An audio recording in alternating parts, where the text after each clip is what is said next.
Welcome to the Worth Knowing live stream. I'm Matt Robison, and today I want to connect a few dots that have recently popped up on America's radar. And when you do, they start to form a picture of something we've never truly seen to this extent in the United States before. Big money, huge amounts of money from corporations and from the exploding elite segment of American billionaires, taking direct control of our government and driving monumental decisions about what direction we take as a country, where our resources go, what our laws are, and who those laws apply to. This is not just putting a thumb on the scale for preferred candidates, but throwing away the scale and picking the candidates, or becoming the candidates, or becoming unelected senior government leaders who then channel government money and power back to their affiliated interests, which further enriches them, which only increases their grip on American government in a cycle that's getting increasingly hard to interrupt. We have an outstanding guest today that I'm going to bring on in just a moment to talk about the kerosene that got this fire going, and that has continued to be an accelerant. But I first want to lay out just a few of those dots. One change is the incredible rate at which we've been minting new billionaires and other ultra wealthy Americans. The number of billionaires in the United States has grown exponentially from just 13 in 1982 to over 900 by last year. Beyond them, the share of U.S. wealth owned by the top 0.1%, that's not the 1%, it's 0.1%. So that's people who have about $60 million or more of net worth, has grown 59% in the last 4 decades. By the end of 2024, the bottom half of households in America, 66 million of them, had $4 trillion of combined wealth. America's billionaires held about $8 trillion in wealth, almost double. And yes, I know I just threw a lot of numbers at you, so we should probably give our usual disclaimer. Nerd alert! It was my understanding that there would be no math. I don't even know what that means. No one knows what it means, but it's provocative. The point is that fears that the wealthy exert too much power are as old as the Republic. And it's been a recurring theme in more modern politics, from Al Gore's slogan in the year 2000, the people versus the powerful. That's a real thing. You can look it up. To Bernie Sanders' much caricatured refrain about millionaires and billionaires. But until very recently, the actual number of millionaires and billionaires and the amount of actual money they had at their disposal to funnel into politics was relatively small. Now it's not. Back when I was a congressional chief of staff and ran campaigns, you would definitely make big donors a cornerstone of your fundraising strategy, but you were fishing in a relatively small pond. Not anymore. The second dot that we should connect is how much of this incredible wealth is flowing into politics. A New York Times analysis that ran just yesterday revealed that in the 2024 election cycle, almost 20% of federal campaign donations came from just 300 billionaire families. Now, when Al Gore was running for president and saying he was all about the people versus the powerful, the share of money going into elections from the powerful, from billionaires, was just 0.3%. So it's risen 60-fold in the last quarter century. Let me tell you, as a reformed campaign manager, that when a fifth of all the dollars out there are coming from 300 families, that's 300 phone calls you have to make. You have to pay attention to those donors. I mean, sure, you could ignore them, but there's a natural selection effect here. The candidates that solicit and line up with the billionaires get more funding, tend to be more successful. And the ones that ghost them or run against them don't. It doesn't take that many cycles before your political class starts to reflect the priorities of your billionaire class.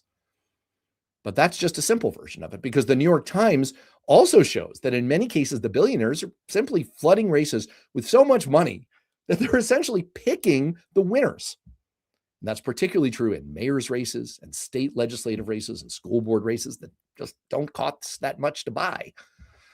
And even that's just the light version, because in some cases, the billionaires have decided to skip the middleman and become a candidate themselves, or just colonize the government by joining the senior levels of the Trump administration. 12 of his current cabinet officials are billionaires. They have like $500 billion of wealth. And that's to say nothing of the other ultra wealthy or relatively wealthy people with strong corporate ties that Trump has brought into key layers of the administration. And that's where the third dot comes in, because ProPublica just published an investigation into the web of financial ties between Trump officials and the industries they help regulate, in which they looked at more than 1,500 Trump appointees, including former lobbyists, industry executives, and at least a dozen officials who declined to identify their former clients at all. In just one example, Steve Feinberg, now Deputy Secretary of Defense, formerly ran Cerberus Capital Management, which owns companies receiving Pentagon contracts tied to the $151 billion Golden Dome missile defense project. And he still has ongoing relationships with Cerberus. Corrupt as hell? Of course. But it also speaks to the connection between individual wealth and corporate wealth and how all of that money enters into a flywheel that makes the rich richer and gives them more assets to pour into politics, which makes them even richer. And it also connects to our fourth dot, the Epstein files. I'm not going to dwell on this one. We've talked about it plenty. But I would argue that the biggest revelation coming out of the Epstein files is not that Donald Trump is in them, or that he appeared more than 1 million times in them, or that his Department of Justice tried to black out his name 950,000 times. It's the bigger picture of the elite wealth ecosystem where financiers, tech executives, politicians, academics, and celebrities mutually backscratch their way to benefit themselves in ways that almost all of us can never access. And that brings us to our final dot. How did we get here? Yes, we have a lot more wealthy people and a lot more politically active corporations than we used to, but we also have a legal construct that's enabled them to so brazenly funnel that money into politics. I want to read you a quote from that New York Times story. The increasing influence of the ultra-wealthy in U.S. politics has troubled Mark Roscoe, a former Montana governor who served as chair of the Republican National Committee in the early 2000s. He recalled an era not long past when donors were reluctant to contribute too much to political campaigns to avoid being perceived as purchasing influence.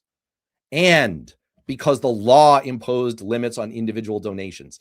Now he said the country is on the verge of becoming a place where the wealthy people are able to spend millions of dollars to essentially direct how the government runs without breaking any laws. Quote, does any reasonable person on the planet think that's appropriate? He said. What changed in the law was a set of decisions commonly referred to as Citizens United.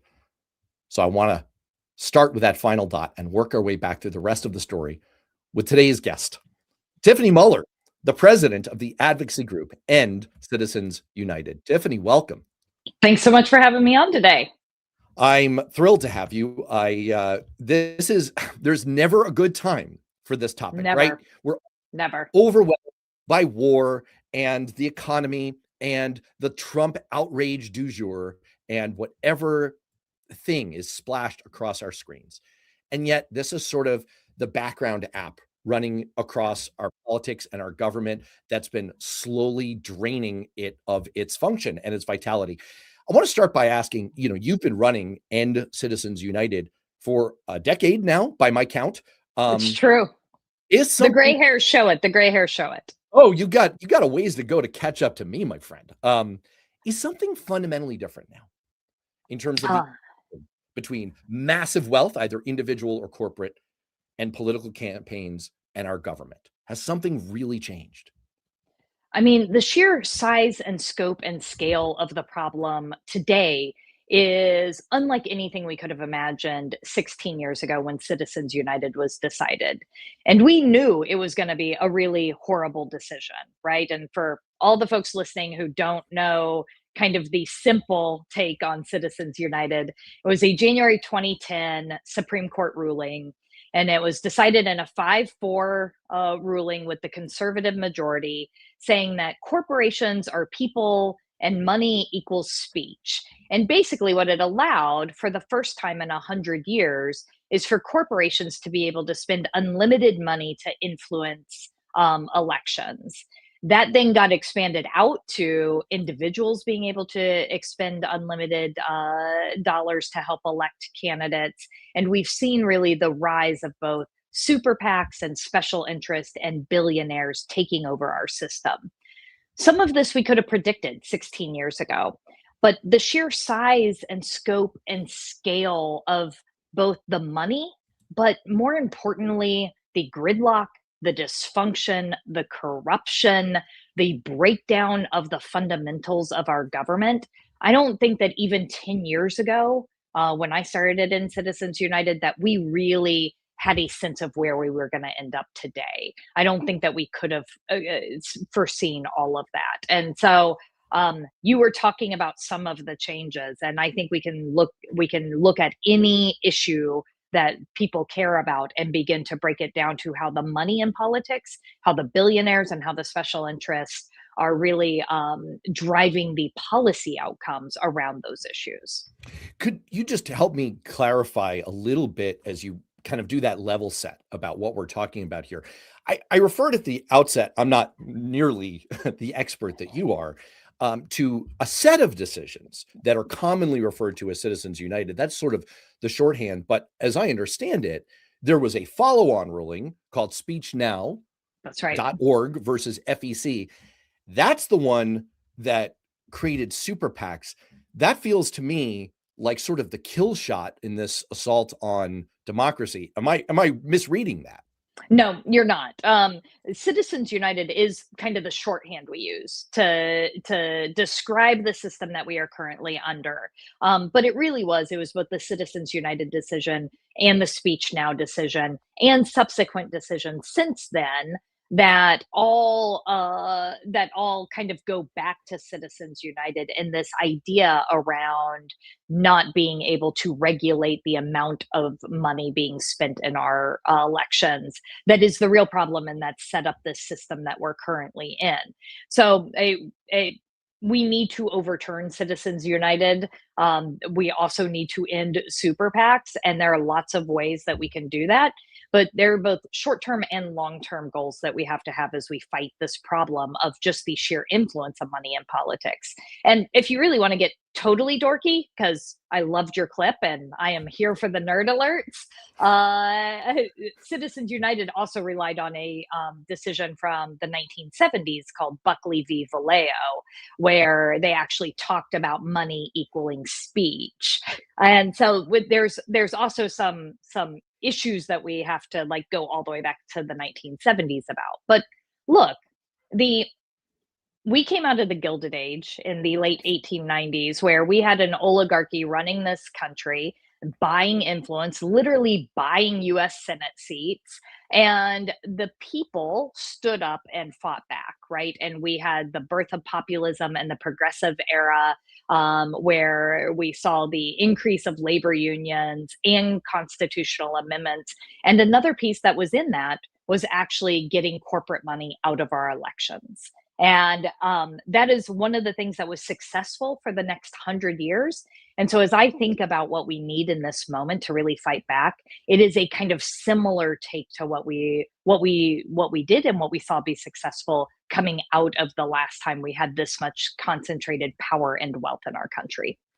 I want to build on your historical reference because I could see, not necessarily now, because, usually we get quite a number of dissenters in this live stream. Some of them are bots, some of them are trolls, some of them may not even be domestic bots. I like my bots to be domestic. Why are we outsourcing this industry too? Damn it. Come on, China. Play fair. This is good jobs for our people. Come on. We can do with bots as well as anyone else. Yes, there are AIs who are in need right now. Won't you think of your local neighborhood AI before you outsource your bots to Putin? But I could see people saying like, well, Tiffany, you just kind of admitted that this has always been a feature of our system. And I disagree. I think that there is a palpable difference. And to me, the difference here is this has never been so far out of the right. closet and out of the shadows. And there's even a kind of a historic parallel that one could draw to an ostensible democracy or republic and this amount of oligarchical control, blatant oligarchical control of power. You can find historical analogs in ancient Rome in the Senate or in the Medicis of Florence. There are some historic examples, but I think it's fair to argue, even in the Gilded Age, that never before in the history of any ostensible republic have we seen this kind of thing. And yet I could still see dissenters saying, okay, Matt, sure, but why ultimately do I really care? I happen to agree with Buckley v. Valeo. I happen to think that speech is an untrammeled First Amendment right and that money equals speech. So could you push back on our behalf and kind of lay out the case for why should people really care about this? Like, why is this bad? Well, the reason they should care the most is because it's hurting their life. And what we have seen is like whether you're Democrat, Republican, independent, most people think that there's way too much money in our politics. And most people think that it means that their voice has no power, right? And we've been seeing this for at least 20 years in our democracy, where the people continue to feel like they are being left further and further behind.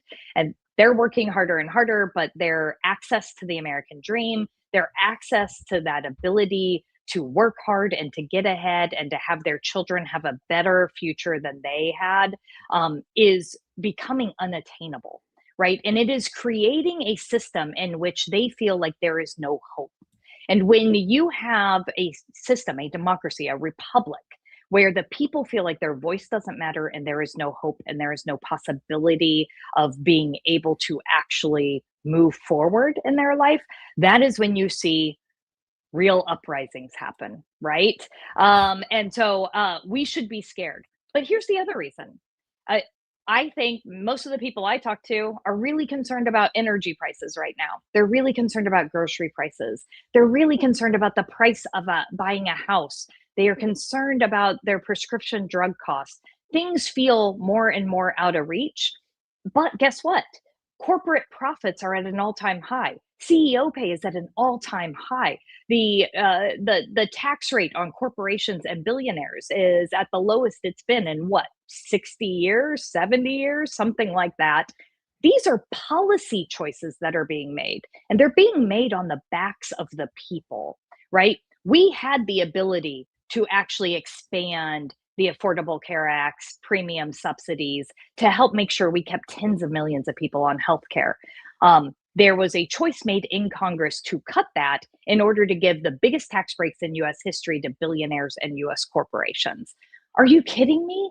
Like, these are policy choices, and it's happening for the reason that you laid out at the beginning. It is happening because you have 300 billionaires giving 20% of the total election spending in our elections, and then advocating for the lowest tax rates that they've ever had.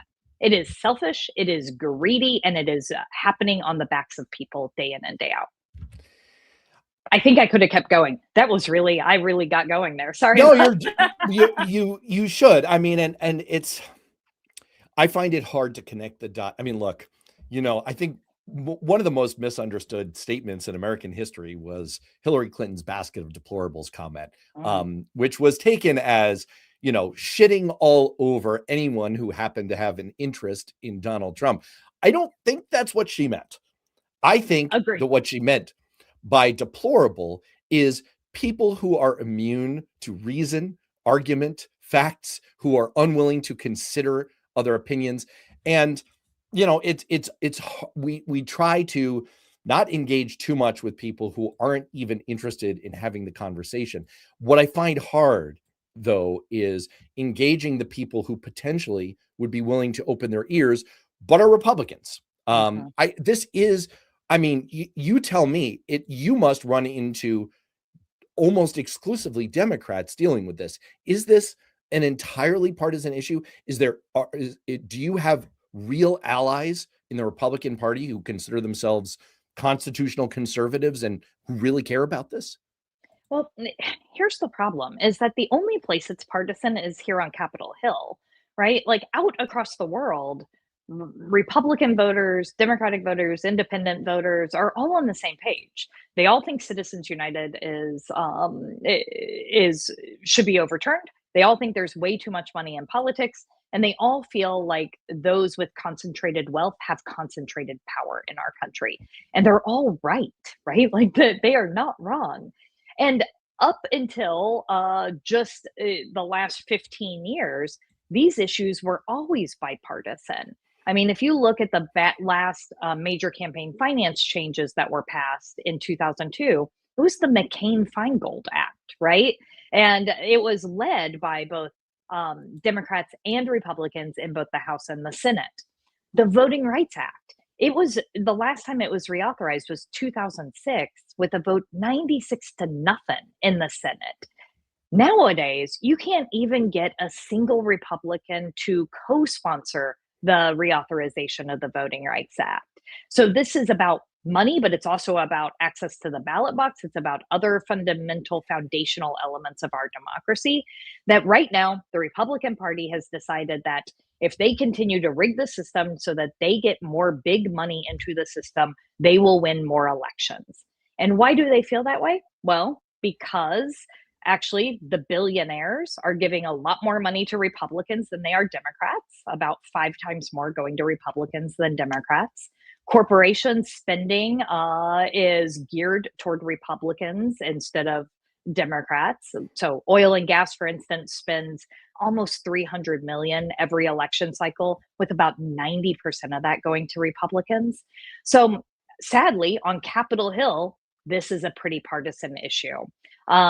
Now, we have seen some other anti-corruption and ethics pieces, like a stock trading ban, which we fully support and are in favor of, be bipartisan and actually get support from Republican legislators as well.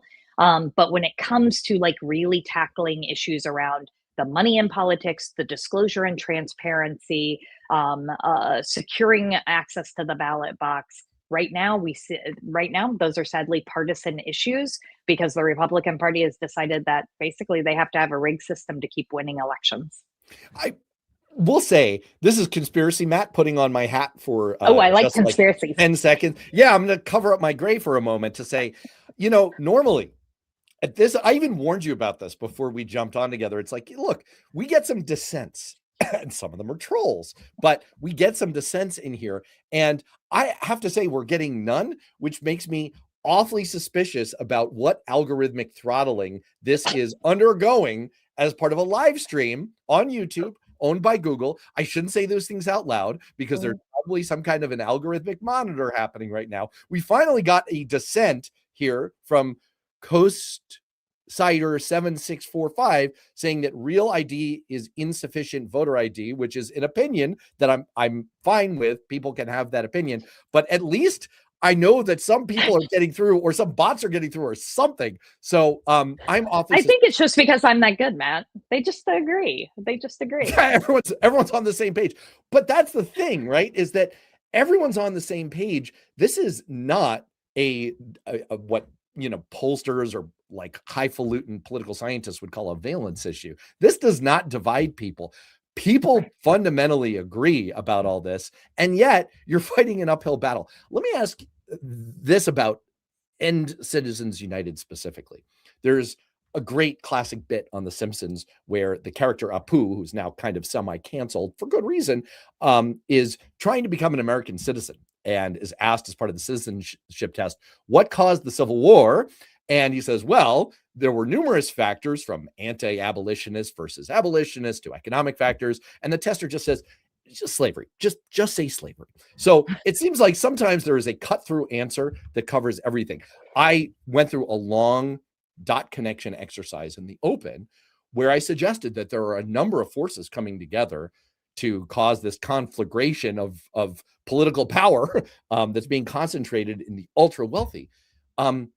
Does this just come down to Citizens United? Like, is that really what lit the match here, or are there other factors? I mean, there are always other factors that go into it, but the biggest one is just, yes, money. It is money in politics. It is what is going to help someone run their campaign and get reelected. And that is often that the person with more money or more money being spent on their behalf wins the election. And so sadly, what we see is that it really is as simple as money pouring into these campaigns. And I mean, you talked about it in the opening, right? Like you were talking about how these billionaires give money. They're now giving up to 20% of the total election spending, which was $3 billion in 2024. Those are huge amounts. And then they get this massive tax break. And so it's an easy return on investment for them. They get much more money in their pocket, and then they turn around and pour that into other races so that they can either have things like mergers be approved or investigations be dropped or regulations be changed to to help drive up their profit. Everything becomes about greed and lining pockets and money into their pockets. So, look, here's what I will say though. Money can often feel all powerful in elections, but it is not. As of this moment, the thing that is still more powerful than money in our elections is our vote. And the people actually can be more powerful than big money. And we've seen it happen, right? If you look at the Wisconsin Supreme Court race just last year, where Elon Musk spent what, $20 million and was auctioning off votes for $1 million a piece. His side lost that election by 10 points, a huge margin in such a tight state like Wisconsin. And part of it was that just the sheer influence of big money in that race became politically toxic. And I think the more that the people continue to stand up and call out the influence of money like this, the influence that it's having over elected officials or candidates, the more that that can influence their vote at the ballot box, and the more that people will actually start to have a different equation about whether or not that's the best outcome for their election results. Because remember, that they are all pretty self-centered. They all want to get reelected or they all want to get elected. So the thing more powerful than the money is actually our vote. I want to do a couple of quick things here, and I'm going to do the Matt Robison version of the weave, which is like Trump's version of the weave, except sane and coherent. First, I do want to address a couple of comments that have come up in the chat in response to things I've said. First of all, some of the dissenters have clarified. First of all, Coastsider 7645 says, I'm real. Okay, sorry, I didn't mean to bot you. You're not a bot. And 100% agree, no voter ID. All right. Okay, cool. Got it. Second, a frequent commenter here, who is also a frequent dissenter, Jason Beatrice says, I'm always here. I just don't agree with most of you. Democrats said no ICE in schools, hospital, churches, and polling areas. And that led to an interesting exchange about whether ICE has business at polling stations. There's some disagreement about that I'm splashing up on the screen.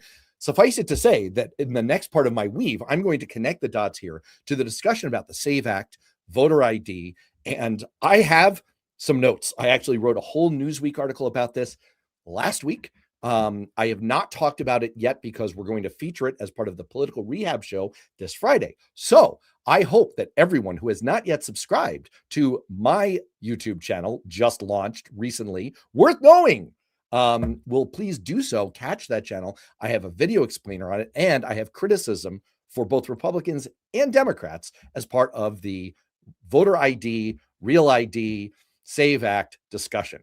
And finally, oh boy, I am actually going to land this plane. I can't believe it. You were talking before about some of these instances of outsized influence for wealthy folks in elections. You've been at this for a decade. Give me a story. Give me the most blatant story or example that you remember of big money influence, corporate or individual, on a campaign or on our government. Oh, Matt, that's so hard.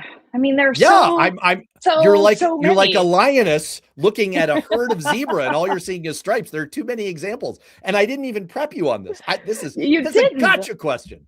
Gotcha question. Okay. I mean, let's take Elon Musk, right? Like, I think it's a really good example. So Elon filling out pre-populated voter registration cards. That one. I was actually going to say, how about in 2024, Elon Musk spent $280 million to basically run a super PAC that was the ground game for the Trump campaign, and then was rewarded with, to your point in your opener, this made up a government job of overseeing Doge and supposedly being brought on to cut waste and abuse in our government, but really just given kind of carte blanche access to destroy any program that he wanted to. But let's look behind the scenes and see what else was happening. So he gives $280 million. He's rewarded with all of this unfettered access and power. And then what happens? But his companies actually get more no bid contracts to the tunes of billions of dollars from our government, right? And it is just, and now you see, despite all the like tit for tat that played out publicly between him and Trump, he has already started spending for the 2026 midterms. He just put $10 million into another super PAC for the 2026 midterms because he knows that his gravy train is directly connected to Trump and the Republican majority right now, right? So I think that that is a particularly good one because we all watched it play out in real time. You could look at pharma during the big negotiation in the Biden administration when we were trying to actually get prescription drugs to be able to be negotiated. And they were spending so much money, not just to influence Republicans, but honestly to influence Democrats as well, that we were only able to get 10 prescription drugs to be negotiated. 10. We pay the most of anywhere in the world. And again, pharmaceutical companies are making massive, massive profits, the biggest profits they've ever made. So there's another one. But you see it play out in small ways too. I remember when I was the chief of staff on the Hill, I'll give two examples real quick. One was I'm going to pick on the poor sugar beet producers. Sugar beets are great, but they have a vested interest in keeping the sugar subsidy in the farm bill. And so one of the things they did was they actually would come and meet with people and then separately, of course, give them a $5,000 PAC check. And so one of the newer Democratic members had met with them, had a great conversation, and then had gotten this money, but then voted against the sugar subsidy in the farm bill. And they called and they were like, "What are you doing? We came and we met with you and we gave you this money and then you voted the wrong way." And he was like, "Oh no, that is definitely not how this works. You can take your money back. And by the way, I'm no longer taking any of this kind of money because that's the pay to play politics. That is the legalized corruption that this town runs on day in and day out." So those are just a few examples. There are so many more. Yeah, I want to co-sign that last one. And I'm going to necessarily give an example here that I think is dated. Because I'm dated and, I think we decided we both were on this, right? Okay, fair. It's a race to the bottom. But I want to do it intentionally because I think the situation has gotten so much worse. As you say, there is kind of an open trade. Actually, for one thing, I urge people out there, it's free on YouTube. You can go watch the Eddie Murphy movie, The Distinguished Gentleman, anytime you want. I have on the Beyond Politics podcast, I have actually hosted the writer and producer of that movie. And I've taken him scene by scene. I'm telling you, as a former chief of staff, and Tiffany, I invite you to disagree with me, but you're wrong. This is the most accurate depiction of the reality of what actually happens on Capitol Hill that has ever been set on celluloid. It is stunningly accurate. And one of the things that it lays out is there's a lobbyist meeting with a fictional congressman, Eddie Murphy, saying, "Where do you stand on sugar subsidies?" And he says, "I don't know. Where should I stand?" And the lobbyist says, "Doesn't matter to me. If you are for them, then I have money for you from the beet producers. If you're against them, I have money for you from the candy manufacturers." It doesn't really matter from the standpoint of the fundraising. But one of your functions as chief of staff, just to be very real about this, and I'm not proud of it, is if you work for a member in a swing district who's going to have a tough reelection campaign, which I exclusively did in my decade on the Hill, I only worked for swing district members. Part of your function is to keep your head the fuck down. You are trying to not draw the ire of the big money groups who could absolutely destroy you and make the margin of difference in your boss's next race. You are sort of committing political malpractice to do anything otherwise. And so you think through these kinds of questions very, very carefully. If you're going to take a position on something, it's your job as the chief political officer for your boss to at least be aware of the landscape and know where does the money line up. I'm not saying it drives all decisions, but that's your job, is to point that out to your boss and to say, look, when you do this vote, it's quite possible that the candy manufacturers have a pack and they're going to come after you. Now, why is this example dated? Because it's so quaint to worry about the $5,000 PAC check, the $10,000 double max PAC check that could be coming at you for getting on the wrong side of an issue. Nowadays, with super PACs, you could be talking about the $100,000 spending, the $1 million spending. You could be in a congressional district where the ad rates are so low that a super PAC or a billionaire could easily drop a money bomb on you that just ends your boss's career. And if you don't make them aware of that in advance, it's your fault. So all of this is to say that I think the situation that I encountered and you slightly more recently encountered in your role as a chief of staff has gotten so much worse. After subjecting you to that long soliloquy, let me turn it into a question. Is this retrievable? Have we gone past a tipping point where we can do anything about this? Or is the grip, is the malignancy so far spread that we're doomed? And I know that institutionally, as the head of End Citizens United, you can't say we're doomed because your job is to undoom us. But what do you think? Well, I wouldn't be in this job if I didn't have hope, right? And it is, we are up against a mountain, right? A mountain of money, a mountain of corruption, sometimes that mountain of despair about what we are seeing in our country. But I absolutely believe that there is hope, and there is both short-term and long-term hope. I mean, first of all, short-term, we need people in office who are going to pass meaningful reforms as soon as they are in office. And there's a lot of stuff we could do with a simple vote of Congress tomorrow. But right now, this Congress lacks the political will and spine to actually get this done. So some examples. We could have full disclosure and transparency in our election spending. And what we've seen in states that have passed disclosure and transparency is that actually some of that money starts to get out of the system. More importantly, we can actually figure out who's trying to influence the voters, and you can hold them accountable, and you can make sure voters know who's trying to buy these elections. It is one of the most important tools in our anti-corruption toolbox. But right now there's so much dark money that we actually don't even know where all the spending is coming from. But with a simple vote of Congress, we could actually get that done tomorrow. We could make sure there was a real cop on the beat. We could reform the Federal Elections Commission, which currently is inoperable. We could make sure that there was actually an agency that was investigating these issues and holding people accountable for breaking the law. We could stop coordination between super PACs and candidates. There is a ton we could do tomorrow. But a couple of things have to happen. Number one, we have to have the right people in office.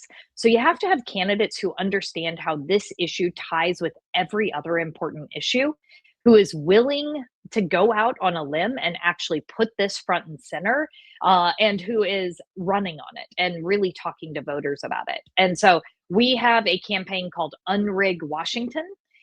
There are 173 candidates currently on board. You can go to unrigwashington.org and learn all about them.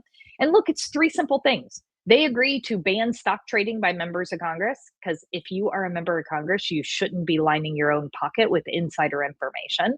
You agree not to take corporate PAC money, because again, corporate PACs have way too big of a seat at the table every single day, and the voters deserve to know that you are working for them. And three, you agree to end the dark money in our politics, the undisclosed money. So that's it. Three simple common sense things. And go to Unrig Washington to learn more. So that's short term. Get the right people elected, pass the right laws. Long term, we need to reform the Supreme Court, and they either need to reverse themselves or we need to pass a constitutional amendment. Those are big, big things. But look, we have seen that the American people want there to be reforms for the Supreme Court. They understand that right now the Supreme Court is actually acting like a wing of a political party rather than the highest court in the land. They also understand that we need to overturn Citizens United. So over 20 states have already passed ballot measures that instruct their members of Congress to do everything possible to overturn Citizens United. So we need to just keep going and keep building that movement. We're proud to be people powered. We have 4 million members across the country. We're going to just keep growing and keep bringing people into this fight, because we've seen this before in our country's history. I believe in our country's ability to get big things like this done. I'm going to, at the risk of being an absolutely awful host, like the pits, the worst, I'm going to push you a little bit. All right, let's do I it. wonder if all of that, as Lefty Gramps said, a simple act of Congress is a fallacy in the 21st century. Touche, Lefty. I also will point out that we have an actual member of the Supreme Court who is openly purchased by billionaires, like yacht trips, plane trips, new RVs out the wazoo. It does not leave me with a ton of hope for the very sensible, smart, expedient actions that you just laid out. Might the solution not simply be, for the time being, we have to fight fire with fire? Might it not be? I mean, I alluded before to kind of the kids' table version of this that I encountered 15 years ago, where it's like, well, you're going to take a side in this, so you're going to get a PAC check cut against you, so you need to make sure that you get a PAC check cut for you. So their $5,000 will kind of cancel out your $5,000. Isn't there a thermonuclear weapon version of this in the age of super PACs and billionaires, where it's like, maybe our billionaires need to line up against their billionaires? Maybe what we need is a massive super PAC fund or a massive agreement of this, the Democracy Alliance. If anyone goes after any of our pro-reform people, we're going to go after them with just as much money firepower. I just wonder, is that the only thing, or am I just descending into the mud and you find me deplorable? Nope, I don't find you deplorable. But can I say perhaps a little naive? Aha! Okay, no, hit me. I mean, that's essentially the game that we've been playing for the last 10 And we're years. losing. And we're losing, and we're Yeah. losing badly. That's fair. The billionaire money is going to Republicans. They are getting 5 times more of the money than we are on the Democratic side. So, and we are trying to play this game. It's not like people on the Yeah. Democratic side and then the establishment are leaving money on the table because they want to feel good about themselves. That is not happening. We are actively going out and trying to get all the money that we possibly can. And we are losing the billionaire money by 5 times, right? So we can try continue to play the arms race, but we are losing it. I am reminded of the movie The Right Stuff, where they wonder openly at the Soviet Sputnik launch, well, could it be that their Germans helped them? And the American response is, no, our Germans are better than their Germans. And what you're saying is their billionaires are better than our billionaires. Fair enough. And look, and billionaires are self-interested. They want lower taxes and they want less regulation and they want to be able to line their own pockets more. And right now, the Republicans, that is their agenda. So, of course, it makes more sense that they get more of the money. Here's the other thing. The Democratic Party has put front and center these kind of reform efforts for the last, since 2018. These have been kind of like priority number 1 for the Democratic Party. And we were, we passed it through the House 5 different times. We had every single Democratic member of the Senate on board as a co-sponsor. We were so close to actually getting some of this passed that I refuse to give up. We have not always passed big pieces of legislation on the first try in this country. The Voting Rights Act, for instance, took 4 different times before it finally passed. So I am not going to give up. That is part of my role. And also, I just don't think that the continued arms race is actually getting us to a win. Listen, as a communications professional, I have to advise you not to say that you're going to give up in this fight. It's just not good for the organization that you lead so ably. In terms of the federal level, I don't know. I'm tempted to go down the path of further doom scrolling here, and I think I'm going to indulge myself. I think I'm going to go there. I'm going to bum myself out for just a minute. You lift me up, okay? I'll do my best. As longtime viewers know, including in conversations with former Ohio Dem Party Chairman David Pepper and many others. I'm a firm believer that we all love David Pepper. Everyone loves David Pepper. Yeah, just give a shout out. Yeah, look, I even bought his fiction book. It's about a freaking voter file. Okay, look, I mean, that's some host dedication here. You got a book? I'm a good customer. I don't have a book, but all right, I'll work on it. That's next. Well, there you go. Maybe you should write a high stakes fiction caper about ending Citizens United. Yeah, you heard it here first. Copyright. I'm more worried in a way about the state and local level than the federal level, because at the federal level, there's so much going on and there's so much money sloshing around the system. I think it's been relatively definitively shown by political scientists that there are diminishing marginal returns in high profile races to more money, more campaign ads, more billionaire skullduggery. There's much less of that at the state and local level. When the races are smaller, your dollar goes a lot further in bending the outcome. And I'm super concerned about that. I think the New York Times expose made me even more concerned. Do you agree? Are you more concerned about the state and local level? I am concerned about all of it. But yeah, I actually do agree with you. I think that there are also, by the way, nice use of the word skullduggery. Like, how often do you actually get to pull that one out? That was what? My Newsweek editors have kind of blacklisted because I use skullduggery. I use gobsmacked. There's a few Robisonisms. Yeah, I go to that well too much. My poor wife is like so sick of my like 10 favorite words. Anyway, go on, please. But we have absolutely seen this play out in states across the country, right? And I don't know, you were talking about Ohio. Let's talk about Ohio, right? We saw the entire First Energy campaign scandal and how First Energy was getting rate increases while also basically buying off the entire legislature and right, like the full circle of money that was going on. In Pennsylvania, you saw, Wall Street giant Jeff Yass donate more than $100 million to campaigns in 2024. And he was responsible for almost 90% of the fundraising for the Republican Attorney General candidate, who is overseeing the investigation of TikTok. Jeff Yass is a major investor in TikTok, right? Michigan, I'll pick on a blue state for a minute.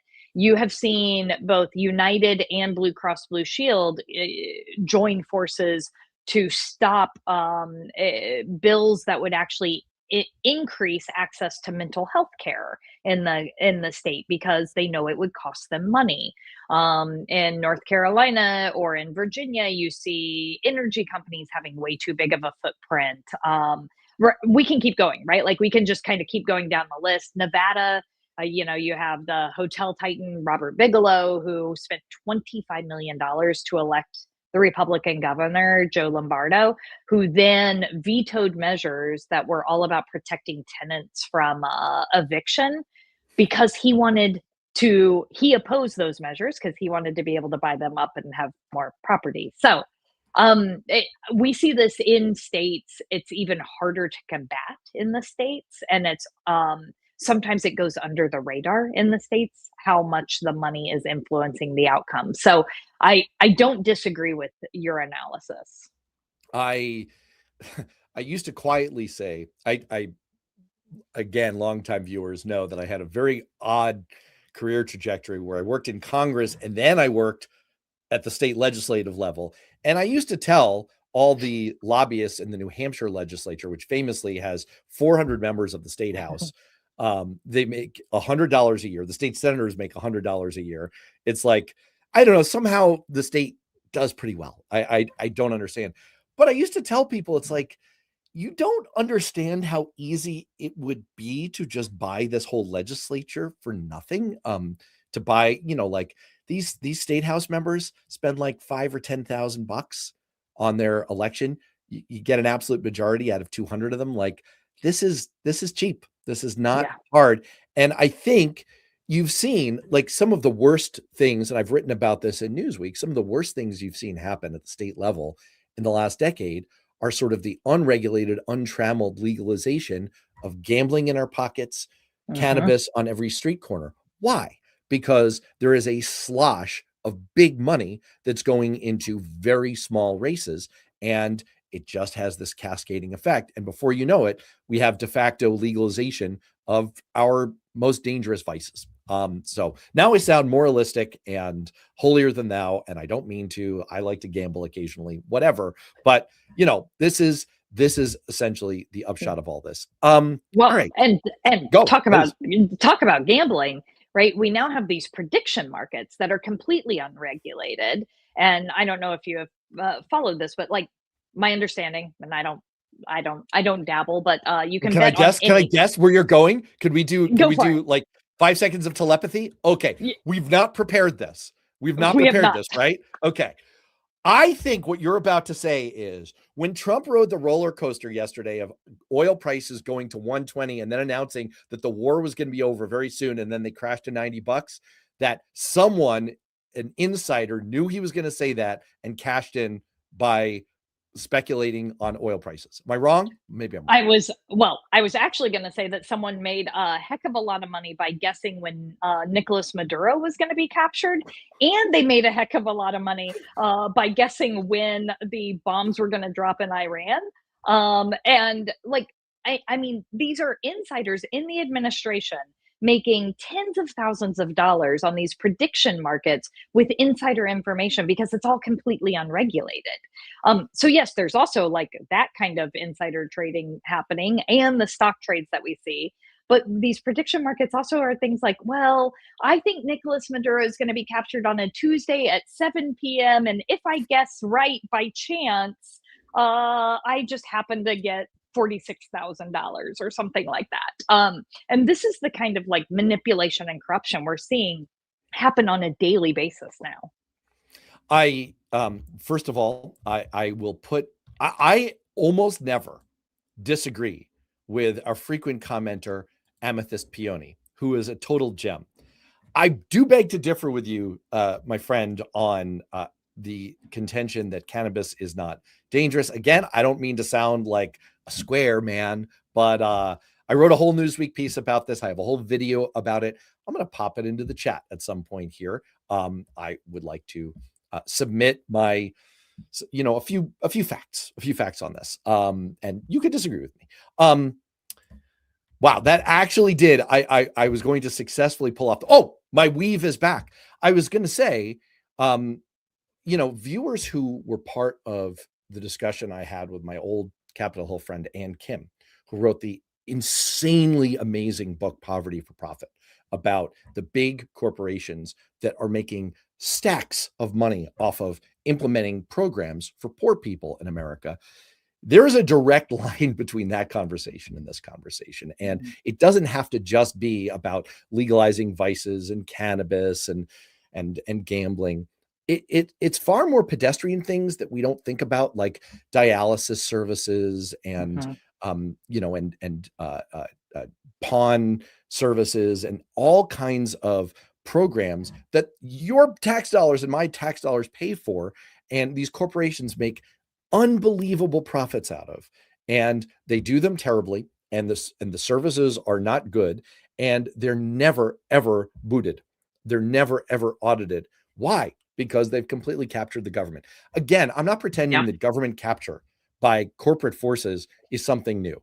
I'm just, to bring this full circle, saying that this is at a level and at a brazenness and an openness out in plain sight that we've never seen, which really does lead me to the fear that things have just gone so far that the genie can't be put back in the bottle. But you do tell me that if we can avoid a Trump 3.0 with a successor in 2029, and if we can, I hate to say it, but get a Democratic majority back in Congress, we could do something about this. Yes. So let me ask you this. We had one of those a Yes. few years ago. I wrote in Alternate and Raw Story that I would be willing to, and in fact would insist on blowing up the filibuster to pass what became HR 1, That's right. what became, kind of our last ditch attempt. That attempt floundered. I had some notes on it. I thought maybe it became a little bit too much of a Christmas tree. I know you were involved with that. Do you think we will be more successful next time? Do you think we can actually, if we get the syzygy to line up again of the presidency and the House and the Senate and enough reform-minded members of Congress, can we actually do this? Can we pass a cleaner version, a better version of what we tried to do 5 years ago? Yeah, I mean, I'm glad you brought this up. I mean, this is part of what I was talking about a few minutes ago. We were so close to passing that, right? And it had started with electing a wave of reformers in 2018. And then we took back the House, obviously in 2018. We passed HR 1 through the House in 2019. It went to Mitch McConnell's Senate and died. We had to flip the Senate in 2020. We obviously had to flip the White House in 2020 to end up with this opportunity to try to pass what was then the For the People Act and became the Freedom to Vote Act. And we passed it again, another 4 times through the House. We had every Democratic senator lined up in support of it. But Sinema and Manchin refused to change the filibuster rules in order to actually allow that vote to happen. So one, I think that we are in a different position now than we were then. One, the Senate makeup is different. Both Sinema and Manchin aren't in the Senate. But number two, we are seeing these kind of we are seeing corruption and attacks on the foundations of our democracy that I think shock even all of us that were paying close attention and understood what was at risk in 2020 or even after January 6, 2021. So I actually think that it is going to be an even more urgent and critical need to be able to pass this. Remember, we were coming out of a pandemic. We also needed to do the Inflation Reduction Act, right? Like there were so many big things that our country was facing at that point in time. I think that the threats to the foundations of our democracy, we are seeing that in very real time. And I think that there is a concerted understanding about that we really need to go address and shore up those guardrails of our democracy. So yes, but we have to do the hard work to get there, right? Like we can't just leave it to chance. And that is the piece that we are working on day in and day out, is to actually set it up to where we make sure that we are creating both the momentum and that we have the right people in office to get this done when we have the chance. All right. Well, I will say, because there's an active conversation going on about cannabis in the chat right now, I will definitely get back into that with anyone who's interested at a future time. I am ears wide open for other perspectives on that, including the always incisive observations from Amethyst Peony. Let me get you out of here on this. People have made much of the capture of Nicolas Maduro as an unprecedented taking of a foreign leader. But I would argue that the greatest capture of a foreign leader was Emma Hayes. What do you think about the upcoming prospects for U.S. domination, both in the men's and then the ensuing Women's World Cup? I know you're a soccer fan. I love that this is what we're ending on. This is amazing. Yes. Look, there is nobody better than Emma Hayes, and the U.S. women's soccer team is in such good hands. And the talent, I mean, we started going to the Women's World Cup in 2011 and have been to every Women's World Cup since, and are raising our daughter up right by taking her to all the Women's World Cups. The U.S. is the team to beat in Brazil in 2027. You heard it here. I think that we are going to absolutely be gelling and have the chemistry, and we have such incredible young talent on the team. It is also hard to see kind of the passing of like the team that I first kind of was so passionate about, and all the folks that have retired, and so many of my sheroes. But it's incredible to see the foundation that they leave for so many young women, and the growth of the sport is just incredible, right? And here in DC, the Washington Spirit games are incredibly amazing to go to. And so if folks haven't been, turn out, support Washington Spirit or whatever team you are closest to. And yeah, you heard it here. We're gonna get that. We're gonna get that next star on our shield. We are I ready. believe you. I believe you. And I have a mea culpa for people. I have been a U.S. men's national team fan for 30 years. I have gone to countless in-person matches. I actually, in 1995, like there were people abandoning cars on the side of the road because, of course, when we play people from other countries, they care. We don't. They care a lot. But so I will go ahead and admit that my first focus is USMNT for the time being, because, that's what's on our plates right now. But then after that, I am looking forward to turning my focus and getting revved up for the WNT. And I will say, as a former coach of my daughter's soccer team, I am thrilled and amazed at the upswing in the game, the interest in young female athletes. And the only thing I'll say out there, if any of this has vibed for you and you are perhaps a young female athlete, FIFA has done exactly one thing right in all of its existence. It created the FIFA 11 Plus program for ACL tear prevention in young female athletes. I implore you, check it out. It is so effective. We don't have to have the scourge of ACL tears in girls that we are currently seeing. It's preventable. It's avoidable. So do that and stay away from cannabis, whatever Amethyst says. My goodness. Yeah. Okay. Lefty, listen, I'm not a cannabis hater. I just, I have some stats that disturb me, but we'll get into that another time. Tiffany, absolutely delightful to have you on the show. I really appreciate it. And looking forward to having you back eventually someday when we're finally going to talk about reefer madness, when we talk about billionaire madness. I'm looking forward to getting there with you. Well, as am I. I'm happy to come back anytime. Thanks so much for having me on. And if anyone wants to check us out, you can go to endcitizensunited.org and please come join the fight.